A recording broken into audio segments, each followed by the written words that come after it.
Y estamos estudiando el último periodo de la vida del Señor en su ministerio terrenal. Quedan algunos meses antes de la crucifixión, pero ya se ve en el horizonte. El pueblo de Israel, aunque esperaba al Mesías, se decepcionó de Cristo, porque Cristo no era la clase de Mesías que ellos querían. Entonces, cuanto más claro era, más se iba endureciendo el pueblo y especialmente los líderes que iban viendo que Jesús era una amenaza para ellos. Jesús iba a romper la estabilidad de la nación, iba a sacarle su lugar de influencia. Así que cuando llegamos a Mateo 17, los líderes de Israel ya decidieron matar a Jesús y solo están buscando la oportunidad de hacerlo. Y Jesús ha estado pasando más y más tiempo con sus discípulos. Cuanto más se acerca a la crucifixión, Jesús pasa menos tiempo en el ministerio de predicación. Él viaja, él está con la gente, pero su prioridad no es la multitud. La prioridad de Jesús para este momento es sus discípulos. Lo que Jesús quiere es que cuando pase este último desenlace y cuando Él sea crucificado, sus discípulos estén listos para llevar adelante la gran comisión. Entonces Él les está preparando para eso. Esta preparación implica pasar tiempo juntos, implica aprovechar momentos y situaciones para explicarles lo que iba a costar seguirle a Él y para ir afirmando en su corazón verdades que iban a necesitar cuando Jesús ya no esté más. Así que vimos en el capítulo 17 que lo que hizo Jesús con 3 de sus discípulos fue llevarles a un monte y mostrarles su gloria en una forma muy especial. En ese monte que conocemos como el monte de la transfiguración, los discípulos vieron a Cristo sin el velo de su humanidad y vieron una gloria que ellos iban a recordar para siempre. Cuando Pedro, muchos años después, escribe la carta que nosotros tenemos al final del Nuevo Testamento, Pedro habla de ese momento. Y él habla de ese monte y fue algo que impactó el corazón de Pedro porque si bien él había creído que Jesús era el Mesías, verlo y ver a Moisés y Elías y ver esa situación en donde se reflejaba lo que un día iba a ser el reino mesiánico, fue algo que quedó grabado siempre en su corazón. Y después de bajar del monte, la semana pasada, vimos cómo ese gran momento de gloria fue seguido por un momento de humanidad, un momento de debilidad. Porque los discípulos, aunque ellos estaban cerca del Señor y creían que Jesús era el Cristo, luchaban. Y entre otras cosas, ellos luchaban con la incredulidad. Y la falta de fe de los discípulos hacía que ellos no sean efectivos en el ministerio. Vimos una situación donde llegó un endemoniado y los discípulos no pudieron ayudar. Y ellos estaban confundidos. ¿Por qué nosotros no pudimos? Jesús lo hizo y no tuvo ningún problema. Y ahí Jesús les va a enseñar una lección, que no es suficiente tener el poder dado por Cristo para ser enviado, no es suficiente tener la tarea de ir hasta el último de la tierra y predicar el Evangelio. Lo que va a hacer que ellos sean efectivos es la fe. La semana pasada estudiamos acerca del poder de la fe y veíamos que la fe no es solo poderosa porque si yo me propongo algo o decido creer algo, entonces Dios lo va a hacer. La fe es poderosa porque Dios no tiene ningún límite y Él es completamente capaz de hacer todo lo que nos llama a hacer. Entonces, si Dios nos envía y nosotros confiamos en Él, por medio de esa fe, el Señor nos equipa y nos da el poder para hacer todo lo que Él nos da para hacer. Así que nuestra vida cristiana al final es bastante simple. Hay mucho para hacer, hay mucho que tenemos que tener en mente, pero podríamos resumirlo como la canción que hemos estado cantando en las últimas semanas. Obedecer y confiar en Jesús es la senda marcada para andar en la luz.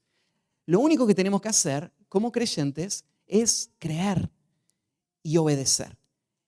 El Señor va a hacer todo lo demás. no hay ningún límite, no hay ningún obstáculo, no hay ninguna circunstancia, no hay ningún enemigo que pueda frenar lo que Dios dice. No hay nada imposible para Dios. Lo veíamos la semana pasada. Lo importante es creer. Sin fe es imposible agradar a Dios. Sin fe es imposible agradar a Dios en nuestra salvación. No es solo escuchar, es creer. Sin fe es imposible agradar a Dios en nuestra santificación. No es solamente usar los medios de gracia, sino que es creer, es confiar en el poder de Dios en nuestra vida a través de esos medios de gracia. No es solo importante salir y hacer el ministerio que Dios nos dio para hacer. Tenemos que depender de Él. La fe es lo que hace posible que el poder de Dios se manifieste en nuestras vidas. Sin fe no hay poder. La fe es lo que Dios hace, es el camino por el cual Dios obra poderosamente a través nuestro. Entonces, la semana pasada vimos una lección muy importante para los discípulos, para el pueblo de Dios, la fe. Hoy vamos a ver otra lección que va a venir de una historia que sucede inmediatamente después de la que estudiamos la semana pasada. Y para introducir esta historia, vamos a leer ahora una historia que solo aparece en el Evangelio de Mateo.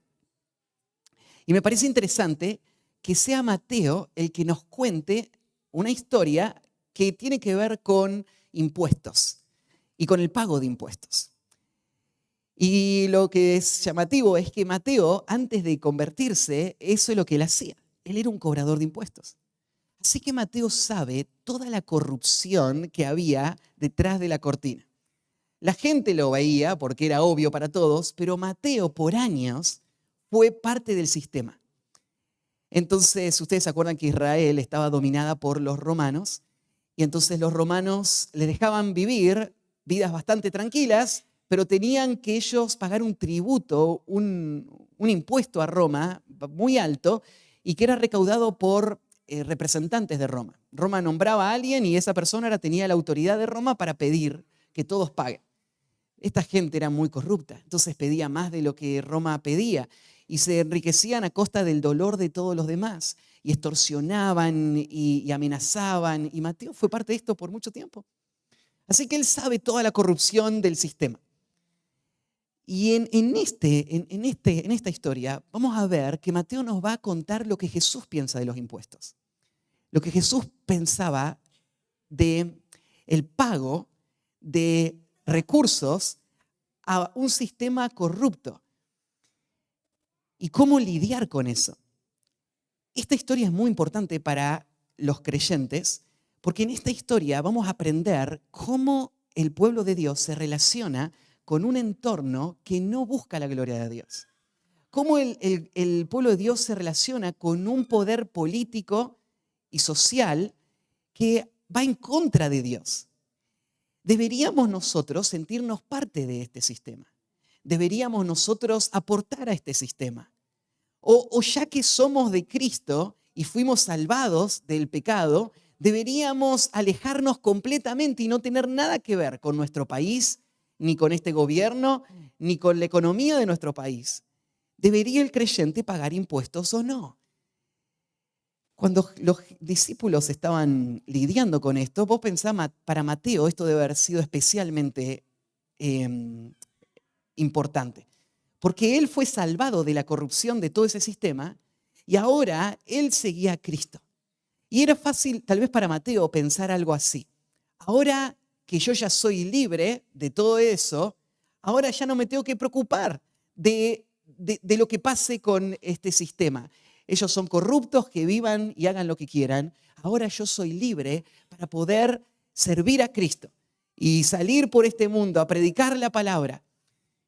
Y ahora Jesús le va a decir, espera un poquito. Porque el pueblo de Dios, aunque fue salvado y rescatado de este sistema oscuro, y ahora es parte del reino espiritual de Cristo, todavía el pueblo de Dios vive en este mundo.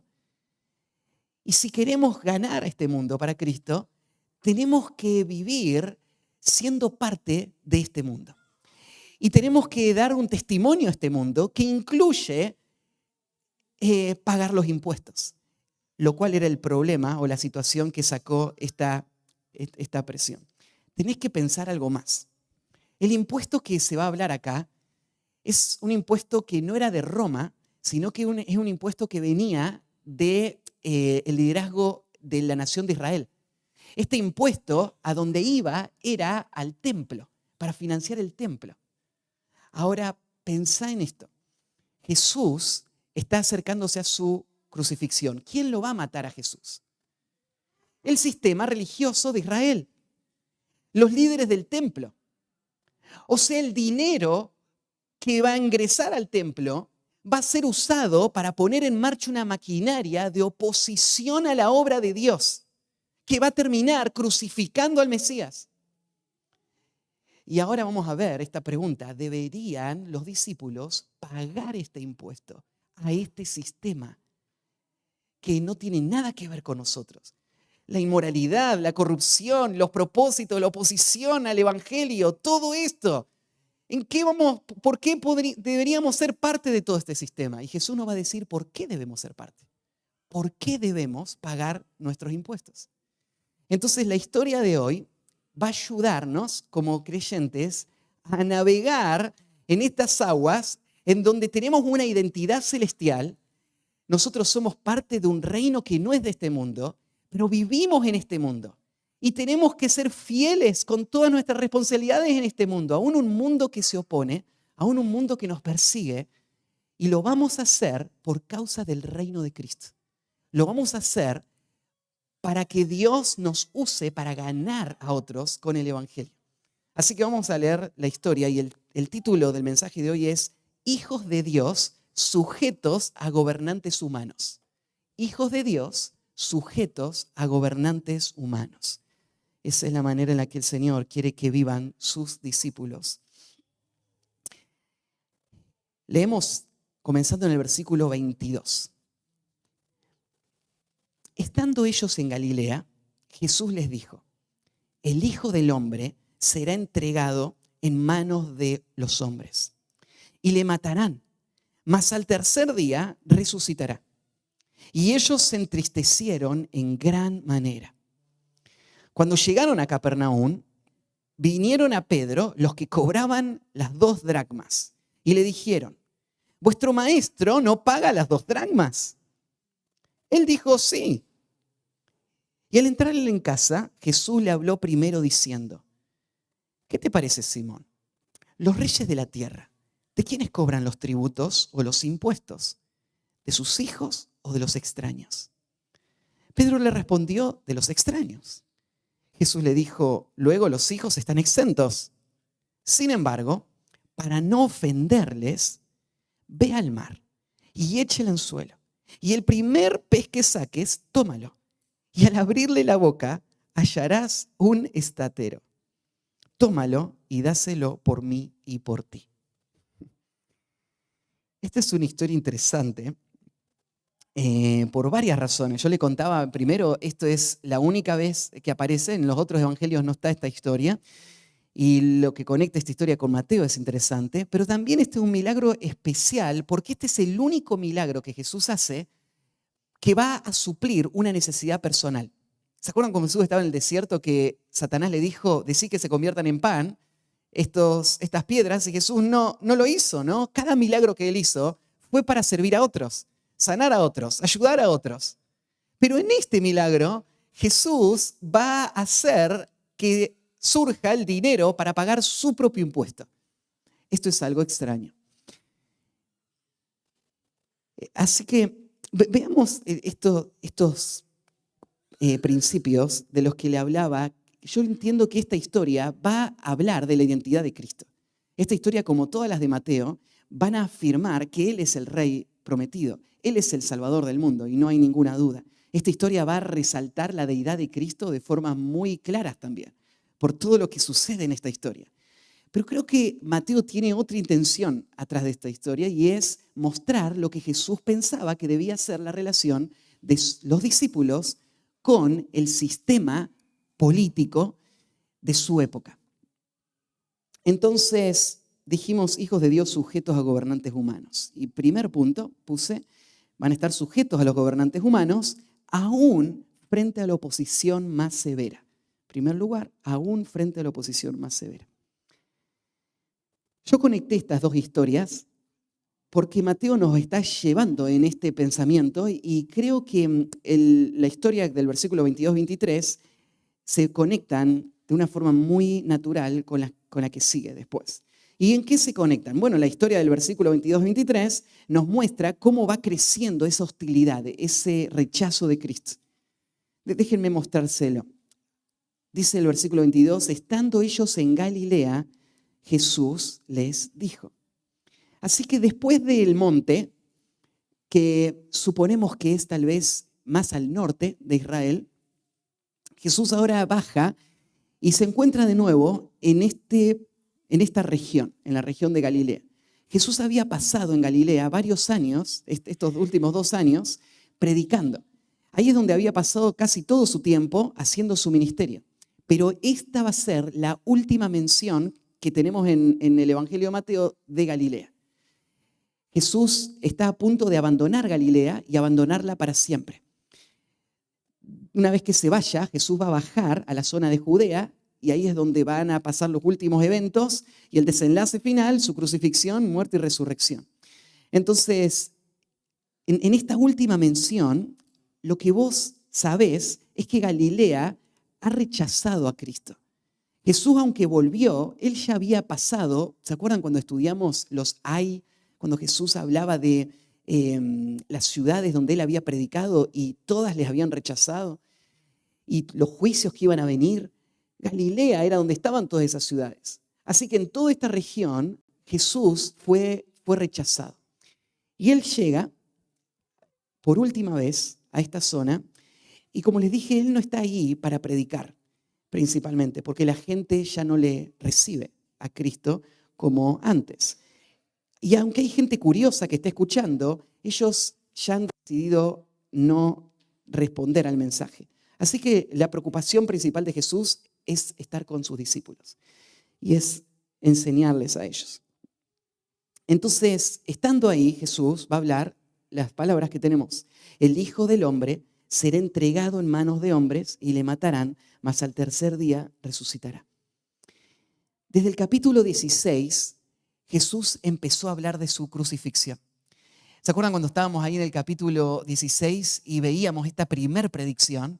Que pensábamos en cuánto Jesús entendía de cómo era su agenda. Jesús no está improvisando, Él está siguiendo una agenda que el Padre le marcó y Él sabe dónde termina todo esto. Él sabe que Él va a morir, Él sabe cómo Él va a morir, y Él sabe que Él va a resucitar, Él sabe que le van a entregar, Él sabe quiénes le van a matar, Él sabe todo eso. El Antiguo Testamento lo había predicho, pero Jesús, como Dios, Él está controlando todo esto. Así que estas predicciones son una evidencia más de cómo Jesús está avanzando este programa de redención. Él está planeando todo lo que está haciendo y Él sabe que Él va hacia la cruz. Entonces, estas que tenemos acá es la tercera predicción que aparece en Mateo. Y es muy corta, pero dice cosas muy específicas. Por ejemplo, arranca con un título, dice, el Hijo del Hombre será entregado. Para un judío esta expresión, el Hijo del Hombre, no era nada nuevo. El Antiguo Testamento elegía esta expresión muchas veces para hablar del Mesías. Entonces Jesús la tomó y la usa constantemente para poder recordar quién es Él. Él es el Mesías. Entonces, Él es el Hijo del Hombre. Y mirá lo próximo que dice. Él va a ser entregado en manos de hombres. Como un sacrificio, Jesús va a ser tomado y va a ser puesto en el lugar donde Él va a ser sacrificado. ¿A qué se refiere Jesús de esto de que Él va a ser entregado? Bueno, lo primero que podemos pensar, Jesús sabe de que a Él no lo están matando. Esto es parte de un plan del Padre.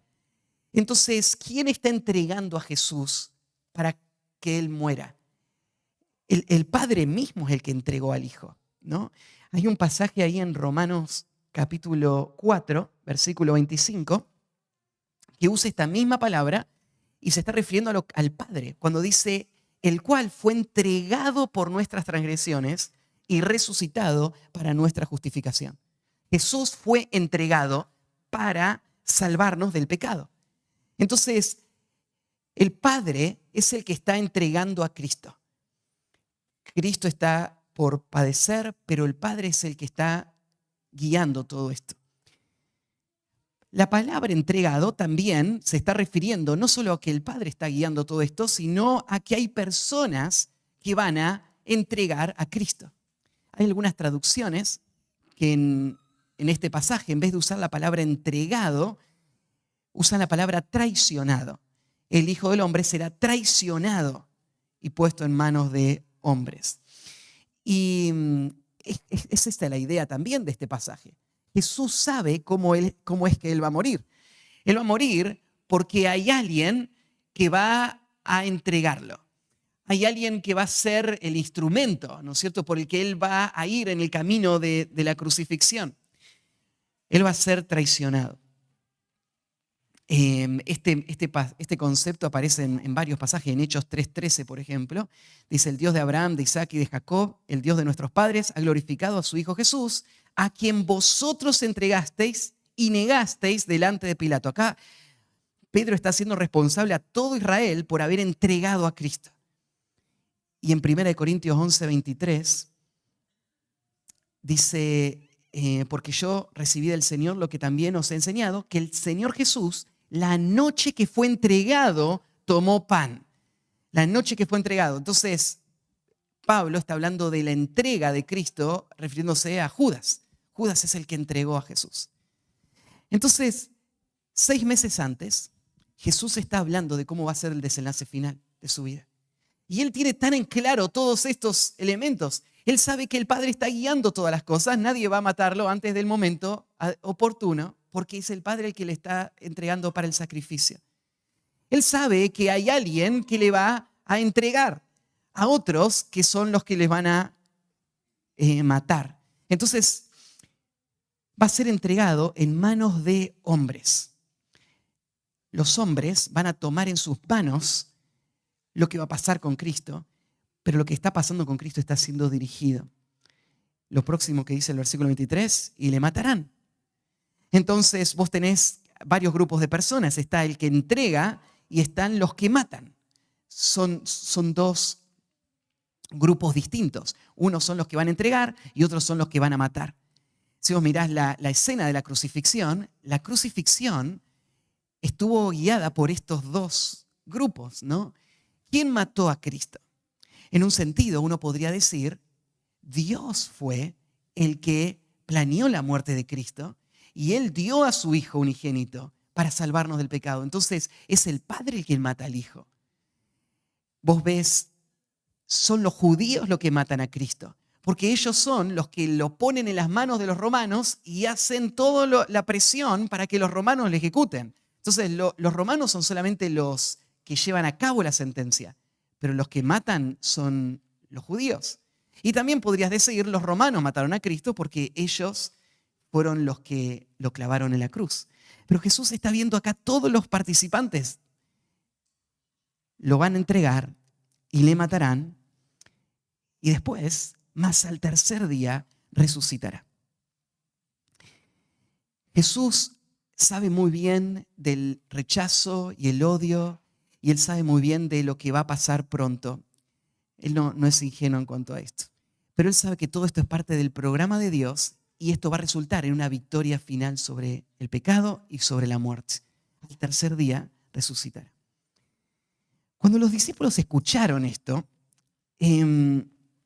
claramente ellos no entendieron todo lo que esto significaba. No entendieron el propósito de la muerte de Cristo. No entendieron que la muerte de Cristo no era el final inesperado, no era algo que iba a frenar los propósitos del establecimiento del reino. Los discípulos no entendieron esto. Los discípulos no entendían la trascendencia de la muerte y no entendían lo que iba a pasar después de la muerte. Cuando Jesús habló de su resurrección, Él es muy específico cuando dice al tercer día resucitará. Pero los discípulos no piensan que tercer día es algo literal.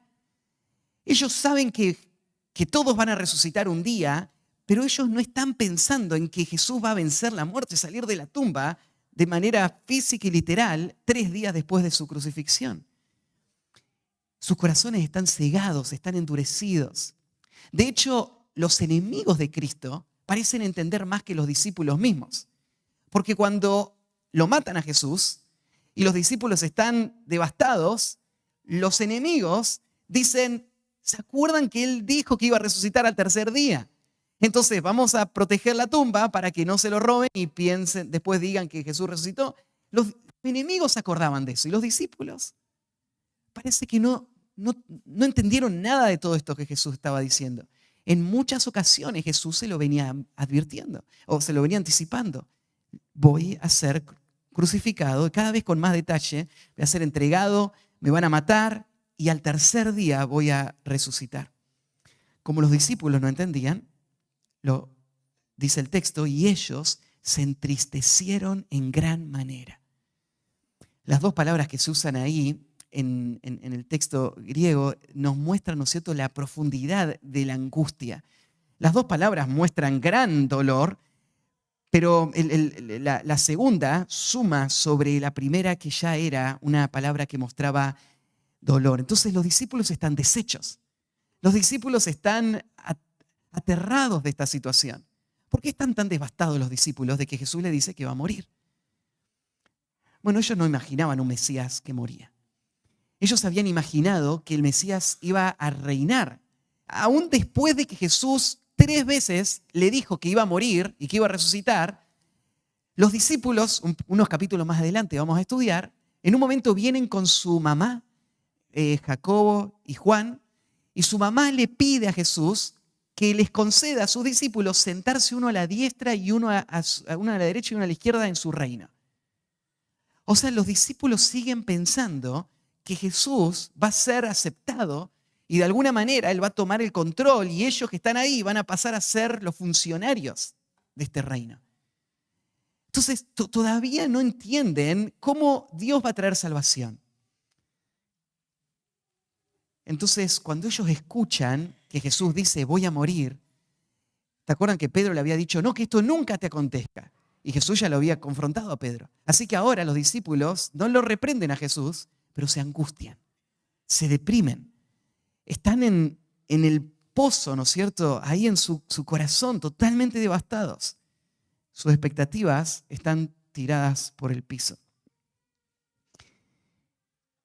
Entonces, en estos versículos, lo que vemos es a un Jesús completamente consciente de toda la hostilidad de su entorno y del desenlace que se aproximaba. Y a un Jesús que estaba tratando de preparar a sus discípulos para enfrentar lo que venía.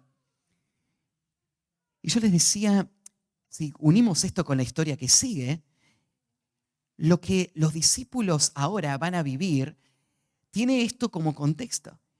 Los mismos que van a entregar a Jesús para que lo maten y que le iban a quitar a sus discípulos toda su expectativa de poder tener este reino que tanto esperaban, ahora ellos están mandando personas a cobrar impuestos. ¿Y cómo vamos a responder a ellos? Esto es lo que sigue en el próximo versículo. Entonces, los hijos de Dios se sujetan a sus gobernantes humanos, aún frente a la oposición más severa. En segundo lugar, aún estando en la posición más privilegiada. Aún estando en la posición más privilegiada. No solamente este sistema está en contra de los discípulos, sino ahora algo más. Los discípulos están en una posición en la que naturalmente no sería necesario responder a ellos o dar estos impuestos. Entonces vamos a ver el versículo 24. Cuando llegaron a Capernaum, y de nuevo acá Capernaum es el lugar donde Jesús había pasado mucho tiempo, la casa de Pedro estaba ahí en Capernaum, probablemente Jesús estaba hospedado ahí. Sabemos que Capernaum había rechazado a Cristo y estaba endurecida. Entonces Jesús llega a este pueblo. Y inmediatamente tenemos a gente que viene a Pedro y vienen los que cobraban las 2 dracmas y le dijeron, vuestro maestro no paga las 2 dracmas. ¿Quiénes eran estos cobradores de 2 dracmas? Como les decía, los romanos tenían sus impuestos, estos eran los tributos, pero los judíos habían conseguido un permiso especial, porque en su ley los judíos tenían un impuesto que servía para mantener la vida religiosa de la nación. Entonces, en el libro de Éxodo, Dios le había dado a Israel esta ley, que todos los varones mayores de 20 años tenían que dar un monto de dinero que es el equivalente a 2 días de trabajo, 2 dracmas, que iba a servir para mantener las funciones del templo. Así que ahí en Éxodo se habla de un censo que había que hacer y chequear todos los que tenían estos entre 20 y 50 años, y entonces se tenía que pagar por cada uno. Pero bueno, había pasado el tiempo, ya no estaban en el desierto. Esto se siguió practicando después en el tiempo del templo y ahora están en el tiempo bajo la opresión romana y los judíos dicen, este impuesto hay que seguir pagándolo, con algunos detalles que se agregaron a eso. Por ejemplo, en la ley se habla de este impuesto como un impuesto único. Entonces, hay muchos intérpretes de Israel de aquel tiempo que veían que este no era un impuesto regular, sino que este era un impuesto único, ¿no es cierto? Una vez en la vida se pagaba este impuesto y servía para este mantenimiento.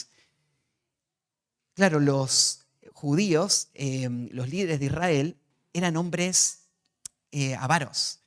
Ellos aprovechaban su posición para ganar dinero. Así que ellos tenían personas que enviaban a todos los pueblos para juntar este dinero de manera anual.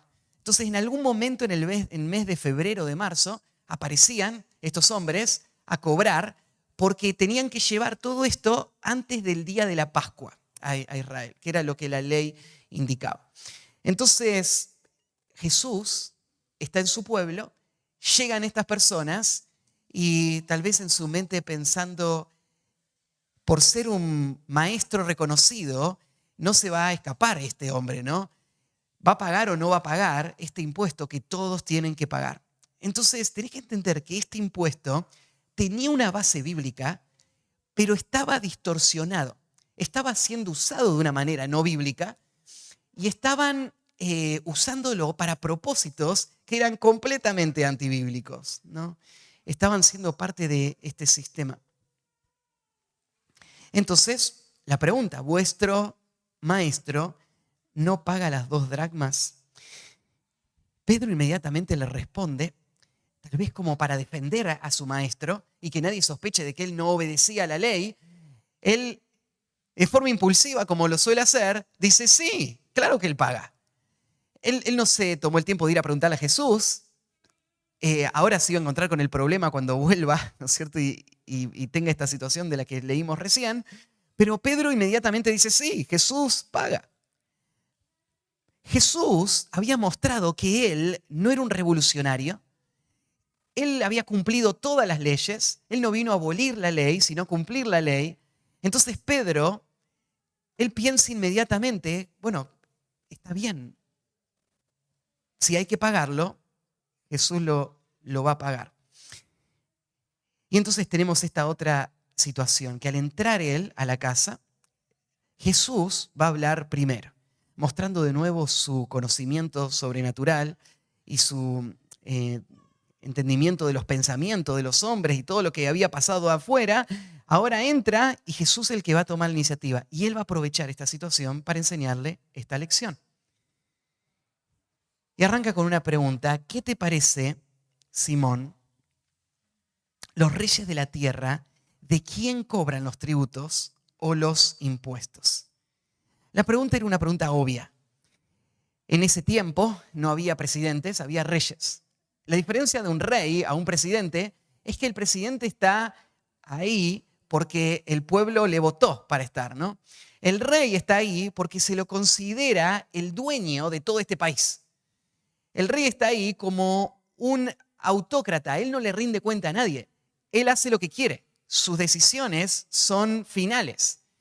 Entonces, es otra forma de gobierno distinta. Y en aquel tiempo se entendía muy bien que un rey vivía para servirse a sí mismo y a sus intereses. Entonces, ¿por qué cobraba impuestos el rey? Bueno, cobraba impuestos para poder servirse a él y a su familia.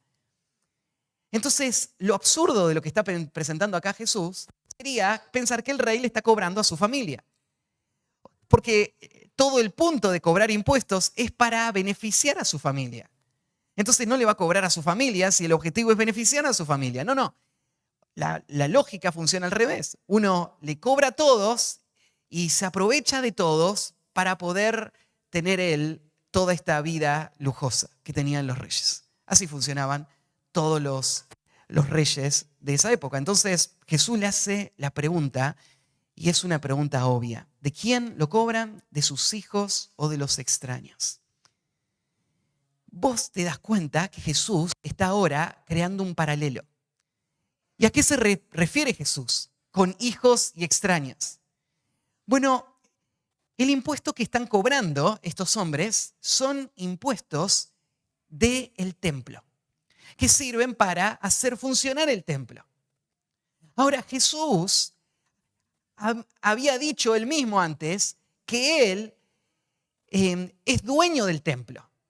Él cuando entró al templo, y se acuerdan, limpió el templo, y el celo por su casa se evidenció en ese momento. Cristo no es un extraño, Jesús es el Hijo en esta historia, ¿no? Jesús es el dueño. Él se está presentando acá, claro, está haciendo esta distinción entre el Padre y el Hijo y mostrando su identidad.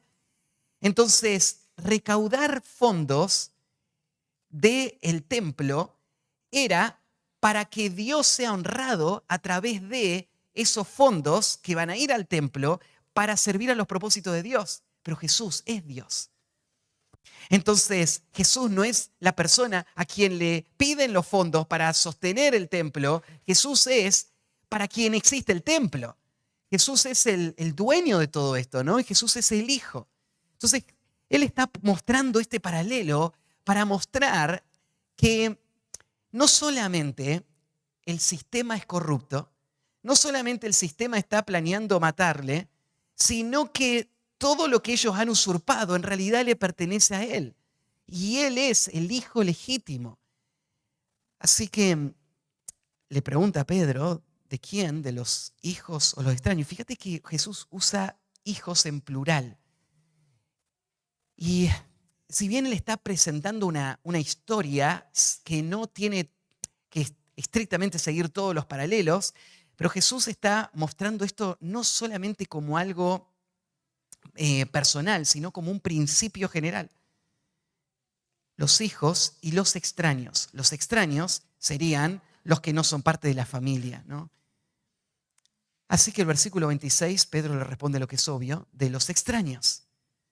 Y Jesús lo afirma. Luego, los hijos están exentos. Entonces, fíjate cómo Jesús lo está presentando ahora. Él está diciendo, todo esto es mío. Yo no estoy obligado a dar nada. Todos estos impuestos fueron planeados para un sistema que no aplica conmigo. Porque este sistema tiene que ver con una realidad espiritual en la que yo soy el hijo y no soy el extraño. Entonces, yo no estoy obligado a pagar estos impuestos. Ahora, vos sabés cómo va a terminar la historia. Al final Jesús va a terminar pagando el impuesto, ¿no? Y nos va a explicar en la próxima expresión por qué lo va a pagar. Pero primero vos tenés que entender en qué contexto Jesús va a pagar los impuestos. Jesús va a pagar los impuestos aunque todo ese sistema está en su contra y está planeando matarle, aún con el dinero que él va a pagar. Jesús va a pagar los impuestos aún cuando él está exento de estos impuestos. Él no está obligado a estos impuestos porque estos impuestos no se aplican a Él. Él es el dueño de todas estas cosas. Y quiero aplicártelo antes de llegar al último punto, para que veas esta conexión. ¿Cómo se relaciona el Hijo de Dios con este mundo y con la corrupción de este mundo? Pensá en esta oposición. No solo es real para Cristo. Esta oposición es real para todos los que siguen a Cristo. Y todo el sistema de Satanás está armado para poder destruir la obra de Cristo. O sea, vos pensá, cuando vos pagás tus impuestos, pensá en esto. Vos sos monotributista y vos tenés que declarar cuántos ingresos tenés. Cuando vos facturás, ese impuesto que vos estás dando está yendo a un gobierno. Y te digo dónde estaría la tentación. Vos serías tentado a pensar, yo no estoy de acuerdo con este gobierno. Yo no estoy de acuerdo con las personas que están en este gobierno. No estoy de acuerdo con las políticas que este gobierno tiene. Este dinero que yo voy a dar es dinero de Dios y podría usarlo para sostener la obra misionera, ¿no? En vez de dárselo a un gobierno para que lo use de una manera inmoral y lo use personas inmorales que van a aprovecharse de ese dinero y que van a usarlo no para la gloria de Dios. Y te digo dónde estaría la tentación, a pensar, entonces no soy responsable de ser fiel con mis impuestos. Y pensarías, bueno, cuanto menos de eso dé, y voy a empezar a tratar de mentir y acomodar todo, porque el dinero que yo tengo puede ser usado mejor para la obra del Señor. Bueno, los discípulos estaban en ese dilema. Tenían la oposición de todo ese sistema, tenían la corrupción de todo ese sistema y tenían esto también. Legítimamente, ellos no estaban obligados a este sistema. ¿Por qué no? Pensalo en esta manera. Vos sos descrito en la Biblia no como un argentino. Vos sos descrito en la Biblia como un ciudadano de la patria celestial. Ser argentino es simplemente algo circunstancial. Este es el lugar donde vos estás. Pero no es el lugar que te identifica. Este no es tu patria. Entonces, al no identificarte con esta patria, tu interés no está a favor de esta patria. Vos lo que estás haciendo en este mundo no es edificando el pueblo argentino, no es desarrollando la sociedad argentina. Vos estás acá y vos vas a ser parte de este sistema, pero vos legítimamente sos ciudadano de otro reino. Entonces, legítimamente, vos podrías no dar nada a este reino, ¿no? Porque este es el reino de Satanás, que funciona para sus intereses, que está en oposición a Dios. Y todas las cosas de este mundo nos pertenecen y el Señor va a edificar su reino en su tiempo. Entonces uno podría pensar, estos están usurpando un lugar que no les corresponde. El lugar que todos estos reyes tienen les corresponde a Cristo. Todos los reinos han sido dados a Cristo y nosotros honramos a Cristo. Entonces sería natural o legítimo pensar, bueno, entonces nosotros le pagamos tributo a Cristo. Nosotros damos nuestro dinero para Cristo. Y Jesús acaba de decir, los hijos están exentos, ¿no? Sí, dice Pedro. Ahora, tercer punto. Hijos del rey, hijos de Dios, sujetos a gobernantes humanos, aún frente a la oposición, aún frente a la posición más privilegiada de ser hijos, y ahora el último, aún dependiendo de la provisión más inesperada. Aún dependiendo de la provisión más inesperada. Así que, la conclusión ahora viene en el versículo 27. Sin embargo, y ese sin embargo va a decir, aún pese a todo lo que ya dije de nuestra relación con este sistema, aún así hay que pagar los impuestos. Ahora tenés que acordarte, te lo vengo mencionando, pero Jesús describió lo que pasa en el templo, ahí en Mateo 21:13, como una cueva de ladrones. ¿Se acuerdan cuando Jesús limpia el templo y dice, mi casa de oración será llamada, mas vosotros la habéis hecho cueva de ladrones? Ese dinero que iba a ir para el templo estaba yendo a una cueva de ladrones, la llama Jesús. En esa cueva de ladrones, esa cueva estaba gobernada por una raza de víboras. En Mateo capítulo 23, versículo 33. e hipócritas, en el versículo 13, que se esforzaban para cerrar el acceso al reino de Dios a los que querían entrar. A esas personas Jesús dice, sin embargo, iba a decir que paguen los impuestos.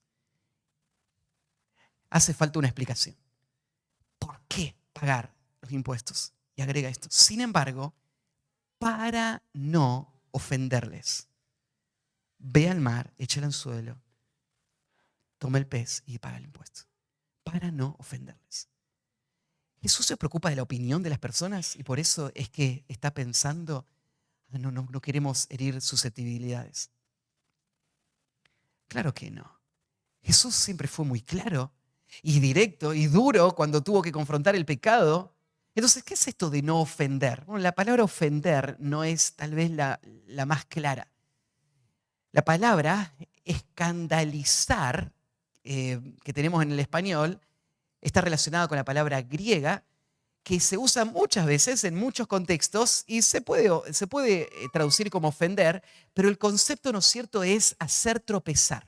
Hacer tropezar.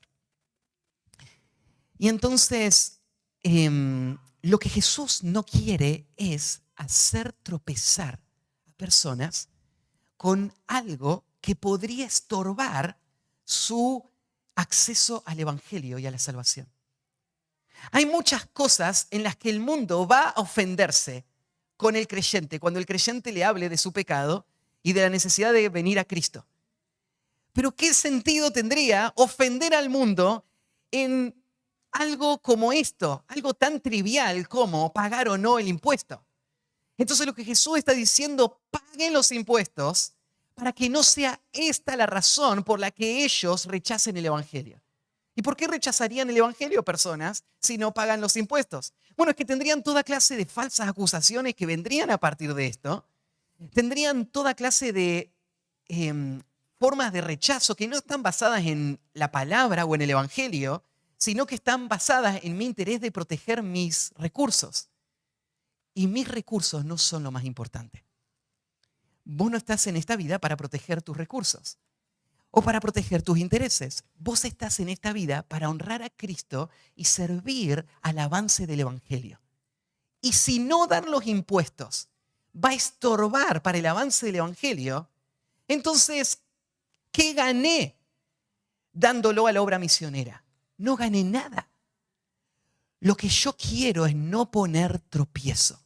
Y Jesús basa todo este argumento de que tienen que dar ese impuesto en este principio de cómo esto va a impactar en el avance del Evangelio. Hemos hablado mucho en estas últimas semanas, en nuestras reuniones caseras, estudiando el devocional, en cuanto a este principio, ¿no? De hasta qué punto debemos estar dispuestos a renunciar a nuestros derechos para no poner un obstáculo para la obra del Señor. Pablo habló, ¿no es cierto?, de cómo él estaba dispuesto. Él estaba dispuesto a no casarse, él estaba dispuesto a trabajar si había que trabajar. Él estaba dispuesto a no comer carne nunca. Porque todos estos privilegios y oportunidades son buenas, pero si ponen un obstáculo en la obra del Señor, entonces los creyentes tienen que estar dispuestos a abandonarlo sin pensarlo. Porque para eso vivimos. No vivimos para nuestros reinos, no vivimos para nuestros intereses, vivimos para el reino de Cristo y sus intereses. Y si para el reino de Cristo es mejor que tu dinero vaya a personas impías, inmorales, que lo va a usar para oponerse al Evangelio, pero esto va a servir para que ellos no encuentren un tropiezo para negar el Evangelio, entonces todo el dinero está ahí. Lo único que queremos es a Cristo. Lo único que queremos es el avance de la obra de Dios. Entonces, para no poner tropiezo, paguen sus impuestos.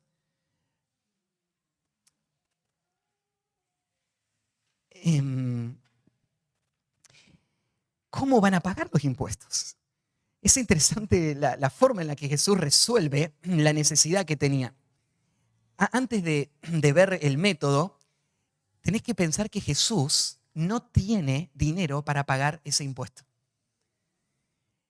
Y eso te habla de la humillación de Cristo, el que es dueño de todo el universo, el que siendo rico se hizo pobre, para que nosotros con su pobreza fuésemos enriquecidos. Acá está al Mesías pobre. ¿Qué tan pobre era Jesús? Jesús no tenía encima ni en ese momento con qué pagar un impuesto que representaba 2 días de salario. 2 días de salario, no sé cuánto ganás, pero ¿qué podríamos decir? 70, 80 mil pesos representaba ese impuesto en ese momento. Entonces Jesús no tenía ese dinero. Entonces la intención está de pagar, pero ¿cómo lo voy a pagar si no tenemos para pagar? Y ahí Jesús va a hacer este milagro. Este milagro de Jesús refleja la absoluta soberanía de Dios sobre todos los detalles de este mundo para poder cumplir su propósito.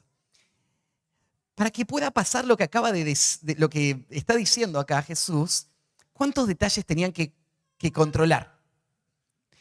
Bueno, Pedro iba a encontrar una moneda en la boca de un pez, pero imagínate esto, en algún momento a alguien se le tenía que caer una moneda en el mar de Galilea. Y un pez tenía que ir y tragar esa moneda y mantenerla en su boca. Y Pedro tenía que ir a cualquier lugar del mar de Galilea y tirar un anzuelo. Ahí no se nos dice que le haya puesto carnada en ese anzuelo, pero cuando tire ese anzuelo, el pez que había tragado esa moneda tenía que venir y morder ese anzuelo. Y tenía que ser el primer pez que Pedro iba a sacar del agua. O sea, todos estos detalles lo que te muestran es que hay un Dios que gobierna. Tu vida económica no es una dificultad para Dios. Todos los detalles de tu trabajo, de tu empresa, de tu empleador, de las ventas, todo lo que pasa en tu alrededor, todo eso está controlado por un Dios soberano que está obrando. Y Dios no tiene ningún problema en usar lo que Él quiere usar. Dios puede mandar a un pez que vaya y se trague a un hombre y lo vomite, ¿no es cierto?, y vaya a predicar a Nínive, o puede mandar a un pez que vaya y se traiga una moneda y muerde el primer anzuelo que encuentra. Toda la creación le obedece a Dios y Cristo está gobernando todos estos detalles. Entonces, toda esta situación la planeó Cristo para demostrarle esto a Pedro y para demostrarle que no solamente él tenía que ser fiel en pagarle los impuestos a esta sociedad corrupta, sino que él tenía que confiar en la provisión de Dios para hacerlo. Y Dios no tenía ningún problema de dárselo aún de la boca de un pez. Toda la creación está en las manos de Dios y Dios lo hace. Entonces, podríamos pensarlo de esta manera. Nuestra responsabilidad es buscar el reino de Dios y su justicia. Y el Señor va a añadir todas las demás cosas. Nuestra responsabilidad es obedecer a Cristo y buscar sus intereses. Y Él se va a encargar de proveer lo que necesitamos para que su nombre sea glorificado y su reino sea extendido. Porque Él lo quiere hacer y Él lo puede hacer. Él no tiene ningún estorbo para hacerlo. Entonces nuestra responsabilidad no es traer excusas a nuestra mente como, por ejemplo, ellos son mis enemigos y yo les voy a dar. O yo no tengo la responsabilidad de hacerlo porque soy de otro mundo, soy un ciudadano celestial. O no tengo dinero para hacerlo. Mi responsabilidad es honrar a Cristo y dejar que Cristo provea y haga su obra en mí y a través mío. Entonces, en este sistema de cómo Jesús proveyó, se ve la soberanía de Dios, pero se ve también el cuidado de Cristo. Porque después Cristo le va a decir a Pedro que lo que iba a encontrar en la boca de ese pez no son 2 dracmas. De hecho, no había una moneda de 2 dracmas. Entonces, la gente que pagaba este impuesto, usualmente para pagarlo, lo que hacía era, se juntaba con otro y pagaban con otra moneda que era el equivalente a 4 dracmas. Entonces iban juntos y bueno, pago el mío y el de él con esta sola moneda. Entonces esa es la moneda que iba a estar en la boca de ese pez. Entonces la pregunta inicial no fue, vos Pedro pagás, sino que fue, ¿se acuerdan? Tu maestro paga. Y Jesús dice, sí, en realidad no tendría que pagar, en realidad mirá lo que están planeando hacerme, pero vamos a pagarle. Y lo que va a hacer Jesús es proveer no solo para su impuesto, sino para el de Pedro, de esta forma asombrosa. Entonces lo que estás viendo ahí también es ese cuidado que Jesús tiene de su discípulo y de la necesidad que él tenía de pagar su impuesto. Entonces hay un autor, Warren Wiersbe, que señala la forma en la que el Señor cuidó de Pedro. Él dice, él sanó a la suegra de Pedro, le ayudó a pescar, le permitió caminar sobre el agua, sanó la oreja de Malco y lo libró de la prisión. No es de extrañar que Pedro escriba en 1 Pedro 5:7, echando toda vuestra ansiedad sobre él, porque él tiene cuidado de vosotros. Este hombre experimentó el cuidado de Cristo durante toda su vida, en los pequeños detalles. Aún este día, cuando él no tenía para pagar el impuesto, Jesús lo mandó a pescar y sacó este pez. Y Jesús proveyó para eso también. Pedro sabe que el Señor nos cuida. Entonces nuestra preocupación tiene que ser una sola: honrar a Cristo. No poner estorbo para el avance del Evangelio. Buscar sus intereses y servirle a Él. Y dejar que el Señor obre poderosamente en nuestras vidas. Conclusión. Podríamos pensar algunas implicaciones de este pasaje. La primera implicación es que el creyente disfruta de gran libertad en el Evangelio, pero no tiene que usar esa libertad para servir a sus propios intereses, sino para servir a otros y a Cristo. Es verdad que tenemos libertad. Ahora no somos de este sistema, no vivimos para este mundo, pero no podés usar eso como un argumento para servirte a vos mismo. Tu libertad es una libertad para servir a Cristo y para servir a otros. Entonces, esta sería nuestra primera implicación de esto. ¿Cómo vamos a vivir día a día esta nueva libertad? Libertad del pecado, libertad de la esclavitud del sistema, pero libertad para vivir para otros y para el Señor. Lo segundo es, lo que vengo resaltando, es que el creyente tiene que someterse a sus autoridades y ser responsable con el pago de sus impuestos, aun cuando no honren a Dios. No viva una vida moral y no usen los recursos que imponen sobre el pueblo de una manera sabia o moral. Ahí en Romanos 13:5, Pablo también dijo: por lo cual es necesario estarles sujetos, no solamente por razón del castigo, sino también por causa de la conciencia. Nuestro llamado no es solamente obedecer para que no nos castiguen, sino que es obedecer por lo que Cristo nos llamó a hacer para con ellos. Entonces, tu tarea no es solo evitar que te descubran evadiendo los impuestos, sino tu tarea es servir a Cristo y servir a sus intereses aún de esta manera.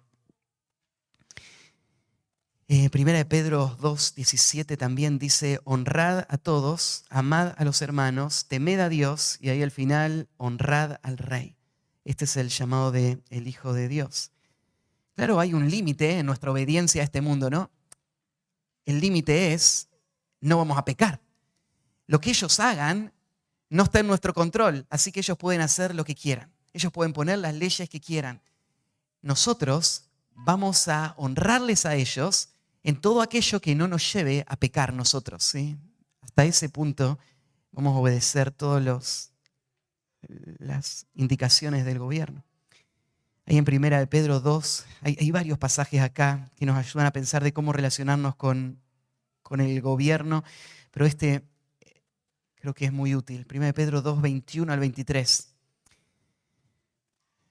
Dice: pues para esto fuisteis llamados, porque también Cristo padeció por nosotros, dejándonos ejemplo para que sigáis sus pisadas, el cual no hizo pecado ni se halló engaño en su boca, quien cuando le maldecían no respondía con maldición, cuando padecía no amenazaba, sino encomendaba la causa al que juzga justamente.